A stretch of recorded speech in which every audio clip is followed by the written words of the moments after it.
Welcome back to my channel. So నేనేం చెప్పాలనుకుంటున్నానంటే ఇప్పుడు మనకి పీరియడ్స్ టైంలో చాలా అంటే చాలా పెయిన్ వస్తుంది అనమాట. ఆ టైంలో ట్యాబ్లెట్స్ యూస్ చేయకూడదు, అది కరెక్ట్ కాదు, ఇది ఇలా ఉండాలి అలా ఉండాలి అని చెప్పి మనకి చాలా చెప్తారు.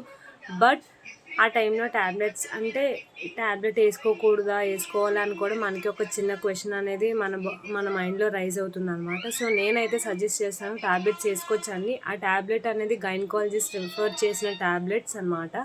సో నేను ఆ ట్యాబ్లెట్ నేమ్ చెప్తాను, ఇట్స్ మెఫ్టల్ స్పాస్. ఇప్పుడు అందరూ అంటున్నారు కొంతమంది, నేను రీసెంట్లీ నాకు తెలిసింది ఏంటంటే అది వేసుకోకూడదు, దాని బదులు బిస్కోపిన్ వేసుకోవాలి అని. బిస్కోపిన్ అదండి స్టమక్కి మాత్రమే, అది పెయిన్ వచ్చేటప్పుడు మాత్రమే అది వేసుకుంటాం. బట్ ఏంటంటే మెఫ్టల్ స్పాస్ అనేది కొంతమందికి స్టమక్ పెయిన్ వస్తుంది, కొంతమందికి బ్యాక్ పెయిన్ వస్తుంది. మనకి పీరియడ్స్లో ఉన్నామన్న చిన్న ఫీలింగ్ లేకుండా ఉండే ట్యాబ్లెట్ అయితే మెఫ్టల్ స్పాస్. అది మనకి ఎలాంటి సైడ్ ప్రొడక్ట్స్ ఉండదు.